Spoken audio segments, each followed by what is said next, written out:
በስመ አብ ወወልድ ወመንፈስ ቅዱስ አሐዱ አምላክ አሚን። እንኳዕ ናብ ኣዴና ቅድስት ድንግል ማርያም ናብ ዘመነ ጽጌ ወይ ከዓ ጾመ ጽጌ ብሰላም ኣብጽሓኩም ኣብጽሓና። ጾመ ጽጌ ምክንያት ብምግባር ከዓ ንሎማዓንቲ ስለ ጾመ ጽጌ ኢና ክንመሃር ማለት እዩ። ከም ናይ ኣምላኽ ፍቃድ ጽጌ ማለት ጸገየ ካብ ዝብል ናይ ግእዝ ስርወ ቃል ዝተረኸበ ኮይኑ ዕንበባ ወይ ከዓ ኣንበበ ዝብል ትርጉም ኣለዎ ማለት እዩ። ዘመነ ጽጌ ክንብል ከለና ከዓ ናይ ዕንበባ ወቕቲ ናይ ዕንበባ ግዘ ናይ ዕንበባ እዋን ማለት እዩ። ዘመነ ጽጌ ዝበሃል እውን ካብ መስከረም 26 ክሳብ ሕዳር 6 እዩ ማለት እዩ። ኩሉ ሻዕ ካብ መስከረም 26 ክሳብ ሕዳር 6 ዘሎ ኢና ንፀውም ማለት እዩ። ሕዳር 6 ትፍታሐልና። እዚ ከዓ ጎይታና ኣምላኽና መድሃኒ ዓለም ኢየሱስ ክርስቶስ ኣብ ቤተልሔም ምስ ተወልደ ናይቲ እዋን መስፍን ወይ ከዓ ገዛኢ ዝነበረ ንጉስ ሄሮድስ ስልጣነይ ከግድፈኒ እዩ ስልጣነይ ክምንጥለኒ ኢሉ ስለ ዝሓሰበ ቅንዓት ስለ ዝሓዞ ጎይታ ንምቕታል ተለዓለ ማለት እዩ። ኣምላኽና ከዓ ዋላ እውን ብተኣምራት ክድሕን እንተኸኣለ ናይ ትዕግስትን ናይ ትሕትናን ኣምላኽ ስለ ዝኾነ ኣብ ሕቖ ኣድኡ ተሓዚሉ ብናይቲ መልኣኽ ወይ ሓገዝ ብኣረጋዊ ኣቦና ዮሴፍ ሓላውነት በዴና ቅድስት ሰሎሜ ድጋፍ ካብ ምድረ ገሊላ ናብ ምድረ ግብፂ ተሰዲዱ ማለት እዩ። ሄሮድስ ክሳብ ዝመውት ከዓ ኣብኡ ፀንሐ። ስለዚ ኣብዚ ወቕቲ እዚ ኣብዚ እዋን እዚ ዝረኸበቶ ኣዴና ምስ ወዳ ዝረኸበቶ መከራ ንዝጠመና ዘብልዕ ዝዕንግል ኣምላኽ ሒዛ ከላ ከም ዝጠመየት ንዝፀሙ ዝዕንግልን ዘርውን ኣምላኽ ሒዛ ከላ ከዓ ከም ዝፀመት ኮታስ መከራ ከም ዝተቐበለት ብዙሕ እንቅፋት ከም ዝረኸበት ነዚ ኩሉ ንዝክረሉ ግዘ እዩ ማለት እዩ። እቲ ዝተሰደድሉ እዋን ከዓ ወርሒ ጉንበት እዩ ነይሩ።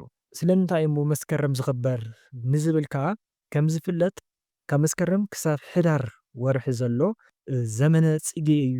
ናይ ዕንበባ ግዘ እዩ። ምድሪ ብዕንበባ ትዕንብበሉ ፍረታት ፍረ ዝህብሉ እዩ። ስለዚ ምስቲ ተፈጥሮ ንምርኻብ ንምግጣም እዩ ማለት እዩ። እዚ ከዓ ኣዴና ብዕንበባ ጎይታና ከዓ ብፍረ እንዳመሰልና ንምምስጋን ንምውዳስ መታን ክትዕመልና ኢሎም እዮም ሊቃውንት ኣቦታትና ናብ ወርሒ መስከረም ገይሮሞ ዘለዉ ማለት እዩ። ካልእ ጾመ ጽጌ ብኸመይ ክንሕልፎ ኣለና ንዝብል ከዓ ቀዳማይ ንስሓ ብምእታው ኢና ክነሕልፎ ዘለና። ካልእ መንፈሳዊ ዝኾኑ መፅሓፍቲ ብምንባብ መዝሙራት ብምድማፅ ስብከት ብምድማፅ ኮታስ መንፈሳዊ ዝኾኑ ትምህርትታት ብምክትታል ክንሕልፎ ክንኽእል ኣለና። ጸሎት ብምጽላይ እዚ ከዓ ነዴና ቅድስት ድንግል ማርያም ዘወድሱ ናይ ጸሎት ዓይነታት ወይ መፅሓፍቲ ንዕኦም ብምጽላይ ንኣብነት ውዳሴ ማርያም ብምጽላይ ሰቆቃዊ ድንግል ብምጽላይ አንቀጸ ብርሃን ብምጽላይ መጽሓፈ ኣርጋኖን ብምጽላይ ባርቶስ ብምጽላይ ወዘተ ከምዚ ዓይነት ጸሎታት ነዴና ዘመስግኑን ዝውድሱን ጸሎታት ብምጽላይ ክንሕልፎ ክንኽእል ኣለና ማለት እዩ። ስግደት ብምስጋድ ማለት ካብቲ እቲ ናይ ኣምልኮት ስግደት ከም ዘለዎ ኮይኑ ብተወሳኺ 12 21 41 64 ኮታስ ከከም ዓቕምና ናይ ጸጋ ስግደት ነዴና ቅድስት ድንግል ማርያም ክንሰግደላ ክንኽእል ኣለና። ብስግደት ክንምሕፀና ክንልምና ክንኽእል ኣለና ማለት እዩ። ኣብ ጾመ ጽጌ ካልእ ከዓ ብምንታይ ክንሕልፎ ንኽእል ጾመ ጽጌ ማለት እዩ? ቅዳሰ ብምቅዳስ እዩ። ካልእ ማህሌት ብምቋም ወይ ከዓ ማህሌተ ጽጌ ብኣቦና ኣባ ጽጌ ድንግል ዝተደረሰ ቅዱስ ኣቦና ማለት እዩ። ኩሉ ሻዕ ኣብ ቤተ ክርስቲያን ሰንበት ኩሉ ሻዕ ማህሌተ ጽጌ እዩ ዝቕወም ማለት እዩ። ስለዚ ኩሉ ሻዕ ሰንበት ኣብ ቤተ ክርስቲያን ብምሕዳር እውን ክነሕልፎ ክንኽእል ኣለና ወዘተ። ብኸምዚ መልክዕን ካልኦት መንፈሳዊ ስራሕቲ ናይ ነፍሲ ስራሕቲ ብምስራሕ ክንሕልፎ ክንኽእል ኣለና ማለት እዩ ጾመ ጽጌ። ካልእ መወዳእታ ሕጂ ንሪኦ ብፍቓድና እንተጽዮምና ወይ ከዓ ጾመ ጽጌ ብፍቕሪ ብሓፈሻ እንተጽዮምና ጾመ ጽጌ እንተጽዮምና እንረኽቦም ጥቕምታት እንታይ እዮም እንታይ ረብሓ ንረክብ ንኽእል ዝብል ክንርኢ ማለት እዩ። መወዳእታ ሕጂ ቀዳማይ ሓጢኣትና ተስተስርየና ወይ ከዓ ሓጢኣትና ትገድፈና ትድምስሰና ማለት እዩ። ኣዴና መስተስርየት ሓጢኣት ስለ ዝኾነት ኣዴና ኣማላዲት ስለ ዝኾነት ናብ ወዳ ኣማሊዳ ሓጢኣትና ንክገድፈና ሓጢኣትና ይቕረ ንክብለና ትገብር ማለት እዩ። ካልኣይ ልመናና ወይ ከዓ ንእግዚኣብሔር ይኹን ነዴና ንካልኦት ቅዱሳን እንልምኖም እንምሕፀኖም ልመና ዘለና ነገር ይፍፀመልና ማለት እዩ። ንሓቶ ሕቶ ይፍፀመና ከምቲ ኣብ ቀዳማይ ሳሙኤል ምዕራፍ 7 ካብ ቁፅሪ 6 ክሳብ 14 ዘሎ እስራኤላውያን ብጾሞም ስለ ዝጾሙ ማለት እዩ ዝለመንዎ ረኺቦም ይብለና።